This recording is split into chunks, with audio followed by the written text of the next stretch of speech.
Hey guys, Jose again. Welcome back to another episode, episode 5 of our ForgeServ Let's Play. As you can see, I found the end portal finally. So I was going to go ahead and do this now, because I need to snag some end stone. I'm not killing the dragon today. This is a multiplayer server, so I want to include everyone else. But I have my charged porter here, my advanced one in fact. So we're going to go ahead and hop in, steal as much stuff as we can from those endermen before we get caught by the dragon, and then hop on back to the overworld so that we don't have to kill the dragon. It's a fun fight. I don't want to leave Josh out of it or anyone else out of it if they want to stay included.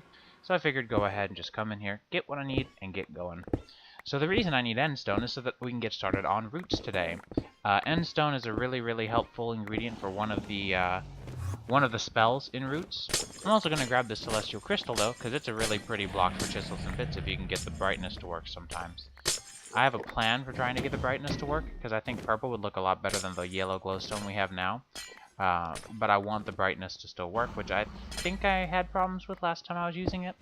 So my plan is to actually go through with celestial crystal and crystal chisel and bit pieces, and basically take the glowstone I already have and replace just the exposed pieces of glowstone with that. So I'm doing my best to dodge the dragon here. There's a few endermen who are really interested in me too, but I don't think I piss off too many of them ideally. I'm gonna grab these ender lilies. There's a bug with them right now where they don't grow in the, well, anywhere. But I don't know if that's a config option that I missed. I'll have to take a look again later. I noticed that they just don't grow after a while. Or after, like, I think 2 growth age steps. Or, who knows. But it's also a free source of ender pearls to make up for the ones that I spent to find the end portal. It wasn't terribly difficult, but I think we're getting pretty close. I just wanted to grab enough endstone too, so that if I did manage to update extra utilities and fix this bug... Oh, here's the dragon. If I did manage to update extra utilities to fix the bug, then I would have some endstone to plant some ender lilies onto as well, because ender lilies are just fantastic on endstone. Ender pearls aren't really something I've had a shortage of. I've had this ender sword, which gets you extra ender pearls, plus V-Tweaks has an option for it as well, which is enabled, plus the sword has looting 3. So it has worked out relatively well, but better safe than sorry. It just never hurts. So I'm going to grab just one last little stash of it right here at the end here, and just enough to make sure that I don't ever have to come and do this again until we're ready to kill the dragon. And so now that that's just about done, let's hop on home. And boom, there we are after just a little bit of a delay. I am at work right now, so there's a bit of lag. So let's get started with roots. There's a spell in particular that I want to look into. I've never actually used roots before, and at this point I'm kind of progressed far enough into the game that there's only a few spells that particularly interest me. And it's this one right here. It's the one that accelerates the ticks, just the world ticks of any specific block. So I'm going to grab my Oxeye Daisy, my Endstone, my Gold, my Sugar, my Infernal Bulb, and then for modifiers I'm going to use Glowstone and Redstone. I had a few second doubts about if I wanted to do 2 redstone, and then after just reading into it a little bit, the efficiency modifiers weren't really what I was concerned about. I figured this staff isn't going to last me forever anyways, so there's really no point in sweating it trying to get the best thing here, because it's not like I'm going to have the staff until the end of the game. It only has a limited amount of uses. So we'll go ahead and make our petal dust, and then I'm going to grab a stick, put it in the imbuer here, and get started with our new magic wand, or staff rather. My apologies to the dev. So I tried it here on this Ender IO sag mill, and then I realized it's actually this feature does not work, and this is just how fast the sag mill is at making silicone. So I'm a dumb, that did not work, and that was my own fault. I do apologize for wasting some footage time here, but it was worth a shot. Still have 96 uses or so. Even now I've only got about 95 or so. But I wanted to try something with the wand, so I'll tell you now, this didn't work. I'm really sad about this, but I wanted to try it, and I figured, you know what, they're cheap enough to try it. I'll go ahead and just try it in single player. It's not like another mending book is going to be a disappointment to have anyways. So once I get my experience cost in my on my player, we'll go ahead and grab a mending book and see if I can put it on this staff. Yeah, I can't. And as the screen says, it doesn't work with the V-Tweaks hypermending either. Pretty big shame. I'm going to make a Terra Shatter and Enchanted though, because I've been wanting to replace my Side Metal pickaxe or Side Metal axe. And now I want to get started on something on my to-do list, an automatic farm. So we're going to get started with the farming station, and the lag is pretty visible here, the network lag is pretty visible here. It is not the server, it's because my network connection at work is not fast, but I can record these without audio really easily. So we're going to go ahead and grab the pulsating crystals. I left all this crafting stuff in here because sometimes it can be interesting to watch and just kind of have a step-by-step thing to follow up with. So we'll grab the 2 pulsating crystals we need and get everything we need for the Z-Logic controller. So it's going to be 2 silicone, a zombie head, 2 solarium, and a redstone, I believe.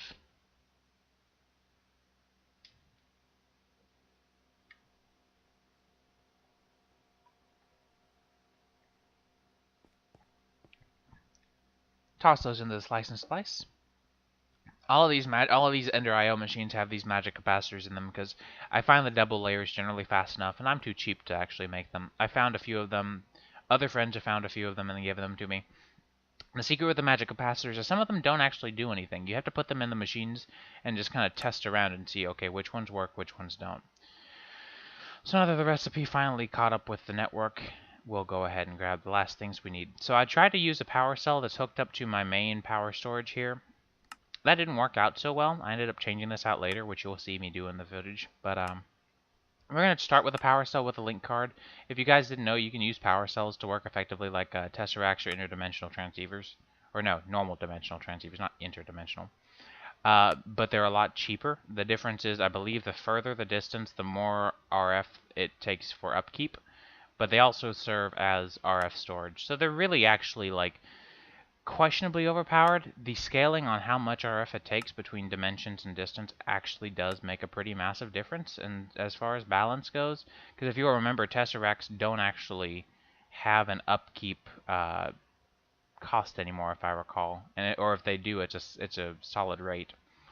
And I don't think interdimensional or dimensional transceivers have that issue either. I think they have just a solid rate. So we're going to go ahead and grab the everything I need for a cyan ender chest, as well as a diamond, so that I'll have an ability to link it to my sorting chest. This chest hooks up to my refined storage network. So I'll just test here with a piece of cable. Just toss it in there. Or a piece of steak even. And there we go. Piece of steak goes in, disappears. Now we know that that is definitely hooked up to the storage network. So just kind of calculating to make sure that I've got everything that I need, making sure I've got the conduits. And we're going to grab a transfer node because part of the process here is giving a sustained supply of cobblestone. So let me get everything I need together for that as well. So I need a bucket of lava, a bucket of water for the infinite cobblegen, and with some cutting magic you'll see me finish the manual mill to make the upgrade that I needed for that. That was cut, by the way.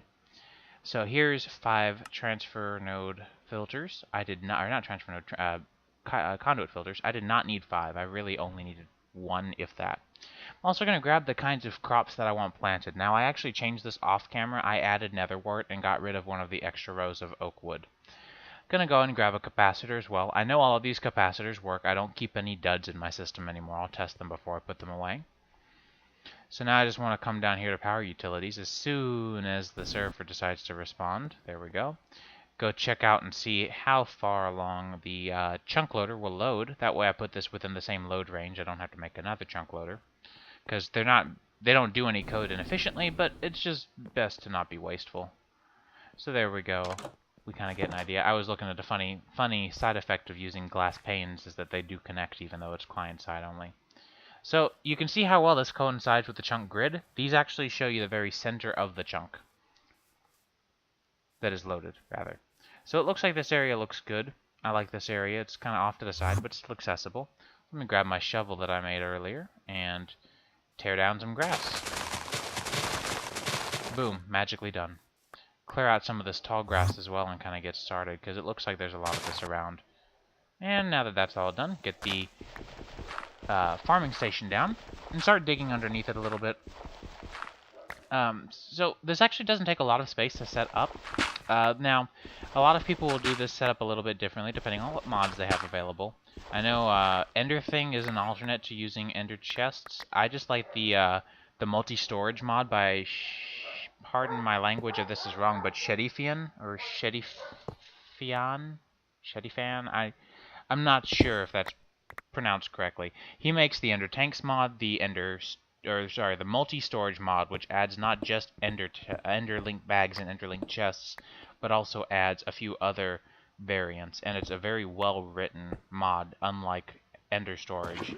I've used Ender Storage on 1.9 and 1.10. It actually caused a massive FPS tank on my computer, and I have an i7-4790K and a 970M. I have a Sager laptop, so it should not cause that issue. Back on topic though, we got our transfer node down for our cobble gen. I'm just gonna hop out of this hole a little bit, and just want to make sure that everything's set up. I'm going to wait to put that transfer pipe down to connect it because I don't want to run into issues with having my crafter fill up with cobblestone. We're going to set all sides to output, put in my power cell link card, and boom, it is linked. So just making sure everything's working just fine, because again, I'm working on a laggy network here right now, so it's a little bit hard to make sure that, okay, is this working or is this lagging? I want it to disable on this side just so that it's a nice smooth connection from the top to the bottom. And then we're going to go ahead and set up our conduit filters and our crafting. So that's going to be a bit of a pain, but it's actually not the worst thing possible. So you'll see that we're already getting power into our farming station. I'm going to go ahead and toss the capacitor in real quick just so that it goes ahead and gets all the right stuff. And since we're here, we'll go ahead and put in our crops for the right quadrants of this farm. Also gives me an idea of how much dirt I needed to expand this out by, because it was a little bit short on size. I couldn't find any up-to-date schematics on the new size range of the Ender.io farming station. The FTB, there's like an FTB wiki page for it, but the FTB wiki is sometimes spotty or just old, so that's alright. And go and get the dark oak saplings in, and then the seeds. I got a lot of seeds because this sickle has fortune on it, so I actually only brought a stack of seeds, but you notice I have about 3 or 4 now. That's just from the tall grass I cleared out in this area with the fortune 3 sickle. The fortune 3 was on accident, but it's actually very helpful because rubber tree saplings are kind of a butt to get sometimes. So, we'll hop on over here real quick just to make sure that I have everything I need in order to get our recipes preset. I'm also going to put away all these seeds and all this extra junk in my inventory while I'm working. It's a bit distracting. Now I want to come down here and just kind of take a look, make sure all of the resources that are coming from this are going to be prepared. I made a very terrible miscalculation. I left to go clean and do some work at work after I got this farm set up, and there was about 14,000 dark oak wood, and my system was only set up to store 2,000. My actual drives in my network were almost full. Very terrible mistake. I fixed it by manually pulling all of it out and putting it back in. But what I did do was expand the storage capacity of the drawer it goes into and tossed a void upgrade on every single thing that comes as a byproduct of this. That is also now including all of the roots items, because roots adds drops to leaves for apple or for oak trees. So we're going to set this up to insert on white, and we're going to whitelist oak wood to make sure. I got all the crafting set up off camera because it's actually really boring. And we're going to extract it on, I don't think I did that setting right. It needs to be gray, I believe. And in before I figure it out. There we go. We'll do black. Black will work. And so we'll insert on black and extract on white with no redstone required. And then we're going to place down the conduits, and this will provide the Ender.io farming station with an axe and a hoe. And now that our output is full, that was a good reminder that I never did put down my Enderlink chest. So we're going to toss that behind it here. And this, like I said, will go straight to the sorting system, working super excellently. Make sure to let it insert on white as well. Toss in my bucket of water for the farm. Fix up some dirt here a little bit. And we should be pretty much good to go, I believe. Alright, so I'd like to just take a break to come back to cleaning up my inventory a little bit and making sure we can get different power for this. So I'm going to craft together an advanced solar, because this drained my capacitor bank, but since this isn't primary energy production, this is just an auxiliary farm for auxiliary resources, I don't care if this isn't running and active 24/7, 365. I'm fine with this only running during the day. And advanced solar generates 20 RF per tick more than we actually need to run the machines, although that doesn't necessarily include the crafter. I don't think it uses a particularly large amount of energy. So I'm going to get everything I need together here for 4 normal solar panels. I had to go and fetch those energy tablets. They're somewhere in here. There we go. And get our 4 solar generators, and then get everything I think we'll need for the advanced one. Like I said, the advanced one produces 120 RF per tick. I use these everywhere all the time. I don't know how to set up one of the new reactors. If someone wants to show me a video, link me to a video, explain it how, let me know. I really want a better source of, like, the reactor doesn't have to power my house. I'm fine with the way it's set up now with the solar panels. But a reactor to power a RF Tools quarry would be excellent. I would love that. So I'm going to go ahead and get everything set up here and prepared for this advanced solar generator. I realized later that I would actually need some more conduits, so we'll grab some more. I actually need to get a capacitor as well. So now that we have more conduits and a capacitor bank for daylight or extra RF storage for the nighttime, let's get this down. I like having it centered with the actual farming station.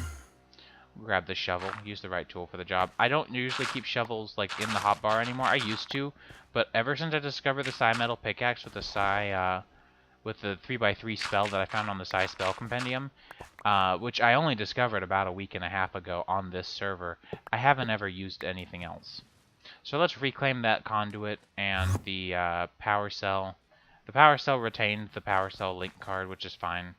We'll hop back down here, make sure I fill in that last little bit of a hole. And there we go, didn't block the water. And grab some RF conduits. I still use energy conduits that are the lowest tier because it's 640 RF per tick max, and this is only transmitting 120. I discovered this interesting feature slash bug right now with the Mana Steel and Mana Steel and oh man, what is the other one? There's another variety of shovel. It doesn't produce the path blocks. It works like a hoe and produces tall or farmland, like it always used to. But I forgot that because of shovels, now that means there's no way to make the path blocks from vanilla Minecraft using one of these shovels. But this just about wraps it up for the episode. I'm going to hook up the last few conduits here, get the capacitor bank down, and this will wrap it up. Like I said, this worked perfectly. I came back later to tons and tons of resources.